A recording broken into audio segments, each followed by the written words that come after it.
Hey everyone, and welcome! Today, we're going to tackle something that's kind of like a fun mental puzzle.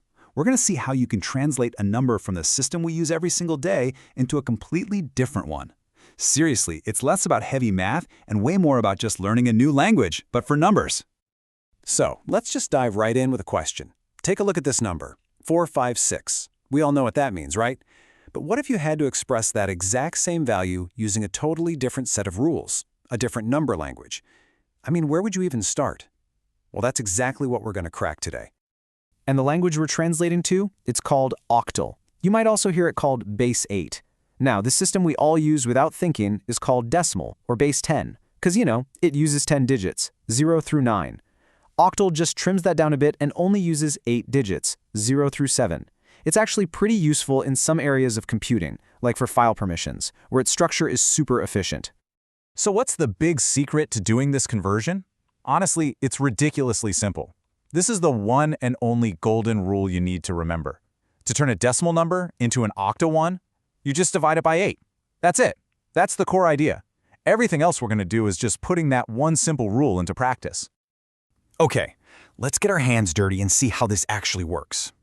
We're going to take our original number, 456, and just walk through the whole conversion, one step at a time. All right, step 1 couldn't be easier. We just set up a division problem. We take our number, 456, and we're going to divide it by our magic number for octal, which is, of course, 8. Okay, so when we do that division, we find out that 8 goes into 456 a perfect 57 times. But here's the crucial part, the thing you have to pay attention to, the remainder. In this case, there's nothing left over, so the remainder is 0. Go ahead and write that 0 down. It's the very first piece of our new octal number. And now, we just do it again. It's a rinse and repeat kind of process. We take the result from our last step, which was 57, and we divide that by 8. So 8 goes into 57 7 times, because 7 times 8 is 56. That leaves us with a remainder of 1. And just like before, we make a note of that remainder.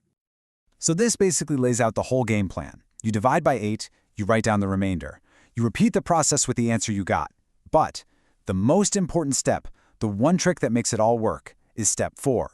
You have to read the remainders from the bottom up, not top down. That's the key. So let's put our final answer together. We start with that last quotient we got, which was 7, since it's less than 8.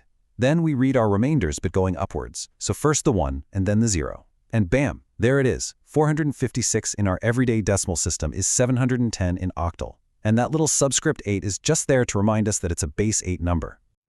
Pretty simple, right? Once you see that pattern, it just clicks. Let's just run through a couple more examples really quick, just to show you that this isn't a fluke. The same pattern works every single time, no matter the number. Okay, how about a bigger number, like 750? You can see on the screen we do the exact same thing. We divide and divide until our answer is less than 8. We're left with a final quotient of 1 and a few remainders. Reading from the bottom up, 1, then 3, then 5, then 6 gives us our answer, 1356 in octal. One last time, just to really lock it in your brain, let's take the number 290. Again, you can see we stop the process when our quotient, 4, is less than 8. Then we just read up from there. Our quotient of 4, then our remainder of 4, then our other remainder of 2. And we get 4, 4, 2. See? The method is perfectly consistent. It just works.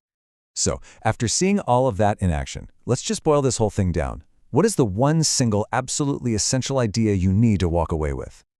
It really just comes down to this, the number 8. What looks like some kind of complicated math translation is really just one simple action that you repeat. You divide by 8, you keep track of the remainder, and then you read the results backwards. That's the entire game right there. And that leaves us with one final fun little thought. We've totally mastered the rule for converting to base⁸, right? So, here's a question for you. What do you think the rule would be for converting a number to base⁸, which you probably know is binary? If you've been following along, I have a feeling you can probably figure it out. Thanks so much for watching.